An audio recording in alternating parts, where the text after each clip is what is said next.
Hello viewers, आप देख रहे हैं नॉलेज वाइब्स। आज का जो ये वीडियो है ये भारत के राष्ट्रीय आंदोलन में जो महत्वपूर्ण घटनाएं हुई हैं उनके नाम और उनसे संबंधित वर्ष उनके बारे में आपको जानकारी देगा। भारतीय राष्ट्रीय आंदोलन एक ऐसा टॉपिक है जो लगभग सभी कॉम्पिटिटिव एग्ज़ाम्स में पूछा जाता है और 24 तारीख को होने वाले पैट एग्ज़ाम और इसके अलावा जूनियर एडिड भर्ती परीक्षा दोनों के लिए ही ये टॉपिक समान रूप से उपयोगी या बराबर का महत्व रखता है। बहुत ही इम्पोर्टेंट ये टॉपिक है। इस तरह के क्वेश्चंस आपके मिलान के लिए आ सकते हैं या डायरेक्ट आपसे पूछे जा सकते हैं। तो सबसे पहला है इसमें कि भारतीय राष्ट्रीय कांग्रेस। तो देखिए, जो भारतीय राष्ट्रीय कांग्रेस है उसका जो स्थापना वर्ष है वो 1885 है। यानी 1885 में डॉक्टर M.O. ह्यूम द्वारा राष्ट्रीय कांग्रेस की स्थापना की गई थी।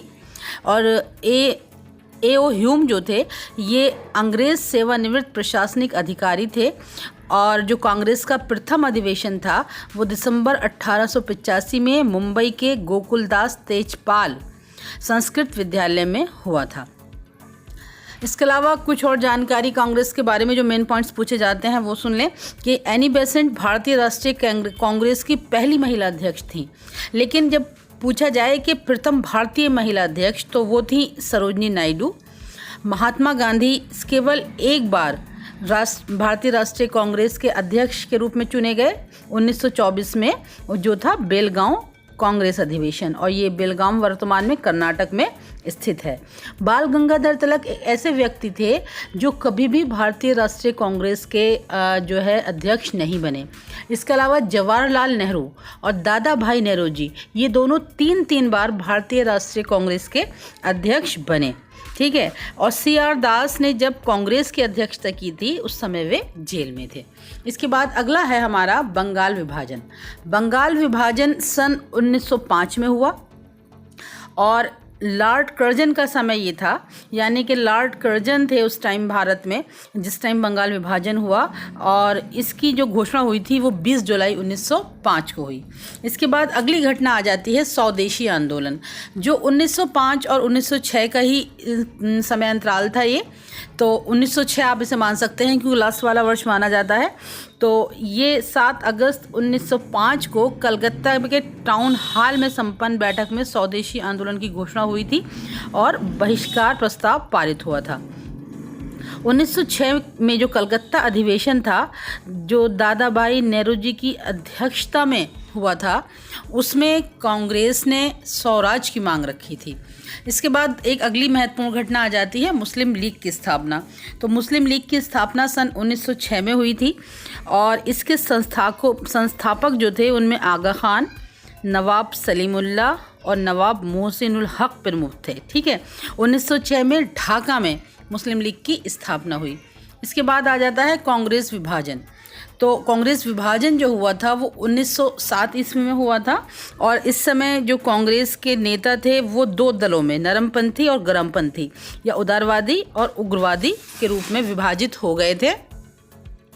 और जिस समय कांग्रेस का विभाजन हुआ उस समय कांग्रेस का जो अधिवेशन था उसकी अध्यक्षता श्री रासबिहारी घोष ने की थी। इसके बाद आपका आ जाता है दिल्ली दरबार। देखिए, दिल्ली दरबार 1911 में हुआ था और जो सम्राट थे इंग्लैंड के जॉर्ज पंचम और जो उन्होंने महारानी मैरी के स्वागत में दिल्ली दरबार का आयोजन किया था। और दिल्ली दरबार के बाद ही बंगाल विभाजन को रद्द किया गया और साथ ही साथ जो आपकी राजधानी थी भारत की वो कलकत्ता से दिल्ली स्थानांतरित की गई। कलकत्ता से दिल्ली स्थानांतरित करने के लिए जो डेट है राजधानी की वो है 1 अप्रैल 1912। इसके बाद अगला आ जाता है आपका लखनऊ समझौता। तो देखिए, लखनऊ समझौता 1916 में हुआ। इसके बाद होम रूल लीग आंदोलन ये भी 1916 में स्टार्ट हुआ था और इससे जो 2 लोग मेनली रिलेटेड हैं वो हैं श्रीमती एनी बेसेंट और दूसरे हैं बाल गंगाधर तिलक। ठीक है। इसके बाद अगस्त घोषणा आती है जो कि 1917 में हुई। भारत सचिव मॉन्टेग्यू द्वारा 20 अगस्त 1917 में ब्रिटेन की कॉमन सभा में एक प्रस्ताव पढ़ा गया था और इस घोषणा में ये कहा गया था कि ब्रिटिश राज का लक्ष्य उत्तरदायी सरकार की अधिकाधिक स्थापना की दृष्टि से स्वशासी संस्थाओं का क्रमिक विकास किया जाए। ये जो घोषणा थी अगस्त घोषणा कहलाती है, जो 1917 में ही। इसके बाद आ जाता है आपका रोलेट एक्ट। रोलेट एक्ट बार बार पूछा जाता है और रोलेट एक्ट के प्रभाव और इससे संबंधित सभी बातें परीक्षाओं में निरंतर पूछी जाती हैं। तो देखिए जो रोलेट एक्ट है वो 1919 यानी 1919 ईस्वी में आया। और इसमें क्या हुआ था कि जो रोलेट एक्ट का उद्देश्य था वो प्रतिबंधों को जारी रखना था। इस एक्ट के द्वारा अंग्रेज़ जिसे चाहे बिना मुकदमा चलाए जेल में बंद रख सकते थे। इस एक्ट को बिना अपील, बिना वकील और बिना दलील का कानून भी कहा जाता है। इसी को काला अधिनियम एवं आतंकवादी अपराध अधिनियम का नाम भी दिया जाता है। इस एक्ट के विरोध में 6 अप्रैल 1919 को एक देशव्यापी हड़ताल हुई थी। रोलेट सत्याग्रह ब्रिटिश सरकार के खिलाफ पहला अखिल भारतीय संघर्ष था। यद्यपि ये अधिकांशतः शहरों तक सीमित था।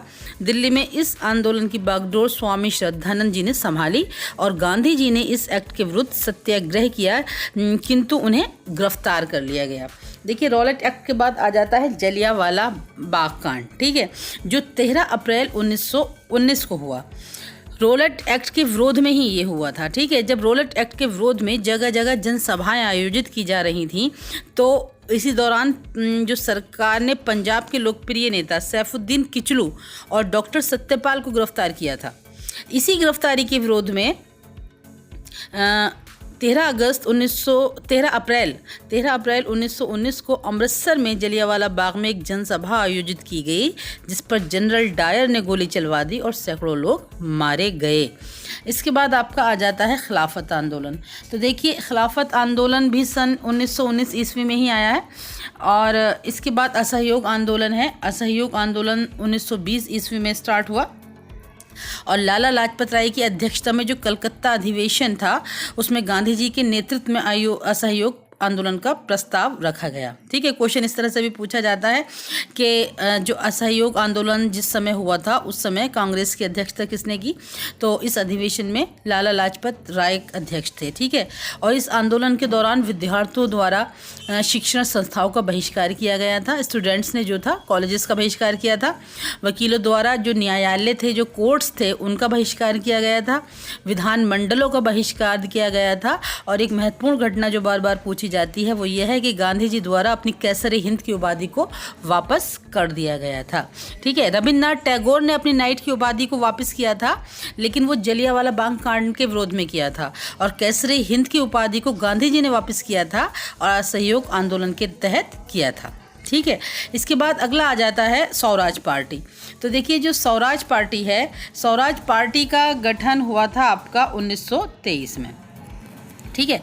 स्वराज पार्टी आपका 1923 आता है वर्ष इसका। 1923 में इसका गठन हुआ, ठीक है। और इसके जो मतलब जिसने इनका गठन किया उनमें मोतीलाल नेहरू और CR दास और NC केलकर आदि प्रमुख हैं। स्वराज पार्टी के बाद आ जाता है साइमन कमीशन, जो कि 1927 में इसका गठन हुआ था। ब्रिटिश सरकार ने जॉन साइमन के नेतृत्व में 7 सदस्यों वाले आयोग की स्थापना की, जिसमें सभी सदस्य ब्रिटेन के थे। और 8 नवंबर 1927 को इस आयोग की स्थापना की घोषणा की गई। लेकिन जब साइमन भारत आया था तो वो 3 फरवरी 1900 जब भारत आया तो वो 3 फरवरी 1928 का टाइम था, ठीक है। ये मुंबई पहुंचा था, ठीक है। तो इसके बाद आ जाती है आपकी नेहरू रिपोर्ट। नेहरू रिपोर्ट जो है ये 1928 में प्रकाशित हुई। और नेहरू रिपोर्ट जवाहरलाल नेहरू से संबंधित नहीं है, ये मोतीलाल नेहरू से संबंधित है, इस बात को याद रखना है। इसके बाद आ जाता है आपका जिन्ना फार्मूला, जो 1928 की ही घटना है।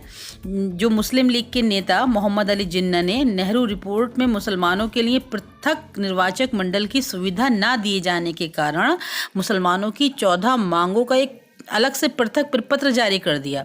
इस 14 सूत्री फार्मूले को ही जिन्ना फार्मूला कहते हैं, ठीक है। इसके बाद आपकी बारदौली की घटना आ जाती है, ये भी 1928 में ही हुई है। और गुजरात में स्थित बारदौली के किसानों ने सरकार द्वारा बढ़ाए गए 30% कर के विरोध में वल्लभ भाई पटेल के नेतृत्व में सत्याग्रह किया था और सरकार ने 30% लगान वृद्धि को वापस लिया और इसे 6.3% तक रहने दिया था। इसी सत्याग्रह की सफलता के बाद वहाँ की महिलाओं ने पटेल जी को सरदार की उपाधि प्रदान की थी। इसके बाद हमारा अगला आ जाता है कांग्रेस का लाहौर अधिवेशन जो 1929 में हुआ।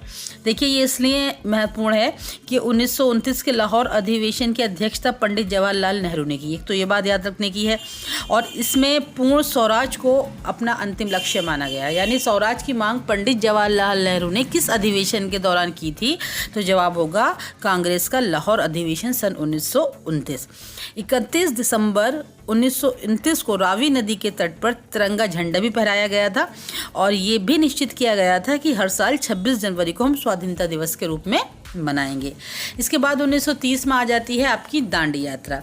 दांडी यात्रा को नमक सत्याग्रह भी कहते हैं। और इसके बाद आपका है गोलमेज सम्मेलन। 3 गोलमेज सम्मेलन हुए थे, ठीक है। ये प्रथम गोलमेज सम्मेलन जो था ये 1930 में हुआ। प्रथम गोलमेज सम्मेलन 12 नवंबर 1930 से 13 जनवरी 1931 तक आंदोलन में आयोजित किया गया और इस सम्मेलन की अध्यक्षता ब्रिटिश प्रधानमंत्री रैमजे मैकडोनाल्ड ने की। इसके बाद आ जाता है गांधी इरविन पैक्ट या गांधी इरविन समझौता जो कि 1931 में हुआ। महात्मा गांधी और वायसराय इरविन के मध्य 5 मार्च 1931 को एक समझौता हुआ था। इसी को गांधी इरविन पैक्ट कहते हैं और इस समझौते के फलस्वरूप कांग्रेस ने अपनी तरफ से सविनय अवज्ञा आंदोलन समाप्त करने की घोषणा कर दी थी और गांधी जी द्वितीय गोलमेज सम्मेलन में भाग लेने के लिए तैयार हो गए थे। कुछ लोग इसे दिल्ली समझौता भी कहते हैं। फिर आ जाता है द्वितीय गोलमेज सम्मेलन।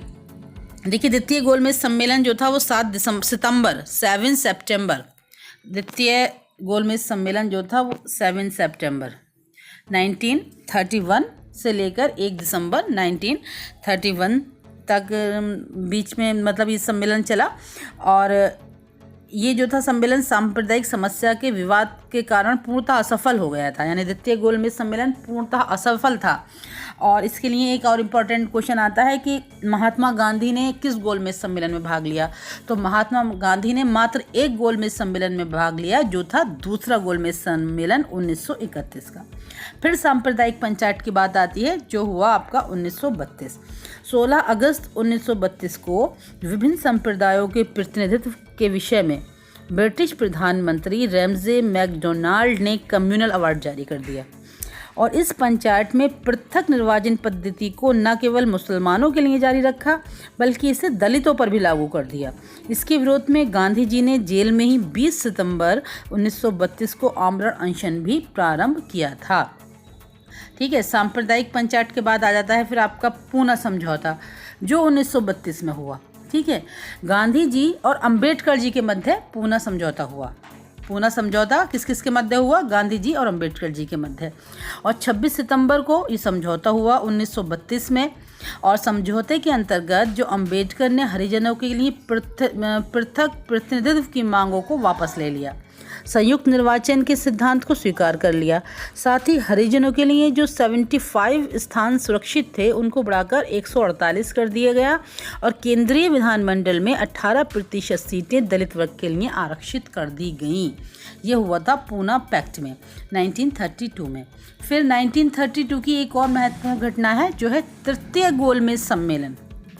ठीक है, तृतीय गोलमेज सम्मेलन 17 नवंबर से कब तक चला? 24 दिसंबर तक।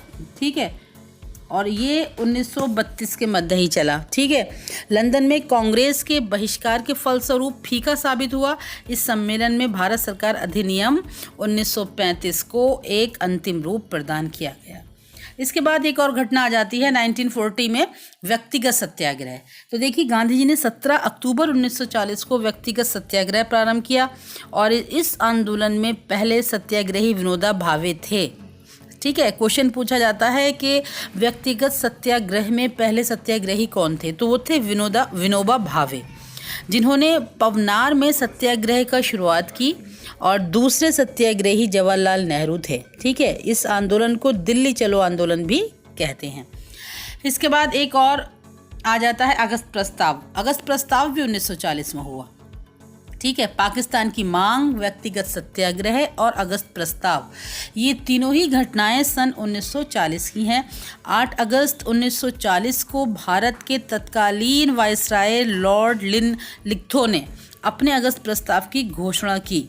ठीक है, इस प्रस्ताव के प्रावधान थे कि अतिशीघ्र वायसराय की सलाहकार काउंसिल के विस्तार के साथ कार्यकारिणी में भारतीय प्रतिनिधियों की संख्या बढ़ा दी जाए।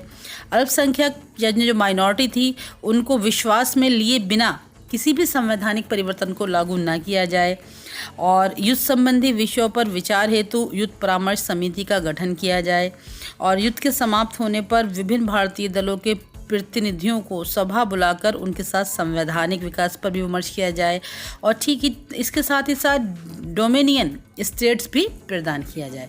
ये था अगस्त प्रस्ताव 1940। इसके बाद एक और महत्वपूर्ण घटना है पाकिस्तान की मांग। तो ये भी 1940 को ही हुई और मुस्लिम लीग ने लाहौर अधिवेशन में अध्यक्षता करते हुए मोहम्मद अली जिन्ना ने 23 मार्च 1940 को भारत से अलग मुस्लिम राष्ट्र की एक पाकिस्तान के लिए मांग की थी। ठीक है, इसके बाद एक बहुत ही महत्वपूर्ण घटना जिसने अंग्रेज़ों के पांव भारत से बिल्कुल उखेड़ दिए वो थी भारत छोड़ो आंदोलन, जो स्टार्ट हुआ 1942 में। ठीक है, भारत छोड़ो आंदोलन 1942 में स्टार्ट हुआ, ये आपको याद रखना है। अगस्त प्रस्ताव तथा क्रिप्स मिशन की असफलता एवं कांग्रेस द्वारा राष्ट्रीय सरकार की स्थापना की मांग को अस्वीकार किए जाने पर कांग्रेस ने बम्बई अधिवेशन में 8 अगस्त 1942 को भारत छोड़ो प्रस्ताव पारित किया। गांधी जी ने लोगों को करो या मरो का नारा भी भारत छोड़ो आंदोलन के दौरान ही दिया था। एक आ जाता है आपका CR फॉर्मूला, यह है 1944 से संबंधित। जो देश के सांप्रदायिक समस्या उसको सुलझाने के उद्देश्य से 10 जुलाई 1944 को गांधी जी की स्वीकृति से चक्रवर्ती राजगोपालाचारी ने कांग्रेस तथा मुस्लिम लीग के समझौते की एक योजना प्रस्तुत की जिसे CR फॉर्मूला के नाम से जाना जाता है। इसके बाद आपका विविल योजना और शिमला सम्मेलन आ जाता है, ये 1945 ईस्वी की घटना है। फिर कैबिनेट मिशन 1946 की घटना है। ठीक है, 15 फरवरी 1946 में ब्रिटिश प्रधानमंत्री एटली ने भारतीय नेताओं से अनौपचारिक मतलब जो फॉर्मल नहीं था, अनफॉर्मल विचार विमर्श हेतु एक संसदीय दल कैबिनेट मिशन भारत भेजने का निश्चय लिया था। इसके बाद आ जाता है एटली की घोषणा। तो एटली की घोषणा सन 1947 ईस्वी की ही है ना। इसमें ब्रिटिश प्रधानमंत्री जो एटली थे उन्होंने हाउस ऑफ कॉमन्स में 20 फरवरी 1947 को एक ऐतिहासिक घोषणा करते हुए कहा था कि अंग्रेज़ जून 1948 के पहले ही उत्तरदायी लोगों को सत्ता हस्तांतरित करने के उपरांत भारत को छोड़ देंगे। यानी जो ब्रिटिश प्रधानमंत्री थे उन्होंने 20 फरवरी 1947 को ही ये कह दिया था कि अंग्रेज़ जो है जून 1948 से पहले ही जो उत्तरदायी लोग हैं उनको सत्ता सौंपकर भारत से चले जाएंगे। उसके बाद आपका आ जाता है माउंटबेटन योजना जो 1947 ईस्वी में। तो ये जो 22 मार्च 1947 को भारत के अंतिम ब्रिटिश गवर्नर जनरल वायसराय जो लॉर्ड माउंटबेटन थे वो भारत आए और 3 जून 1947 को लॉर्ड माउंटबेटन द्वारा एक योजना की घोषणा की गई जिसे माउंटबेटन योजना के नाम दिया जाता है। तो ये थी आपके भारतीय राष्ट्रीय आंदोलन से संबंधित कुछ प्रमुख घटनाएं, सभी आ गई हैं तकरीबन इसमें, और उनसे संबंधित वर्ष और उन घटनाओं के संबंध में थोड़ी सी मौलिक जानकारी। तो ये जो वीडियो है ये न केवल पैट एग्ज़ाम बल्कि जूनियर एडेड भर्ती परीक्षा दोनों में ही भारतीय राष्ट्रीय आंदोलन सिलेबस में है, दोनों के लिए महत्वपूर्ण है। उसके अलावा हर उस कॉम्पिटिटिव एग्ज़ाम के लिए इम्पोर्टेंट है या उपयोगी सिद्ध होगा जिसमें भारतीय राष्ट्रीय आंदोलन से संबंधित प्रश्न पूछे जाते हैं। वीडियो अगर आपको पसंद आया हो तो हमारे वीडियो को लाइक और शेयर और हमारे चैनल को सब्सक्राइब ज़रूर करें। धन्यवाद।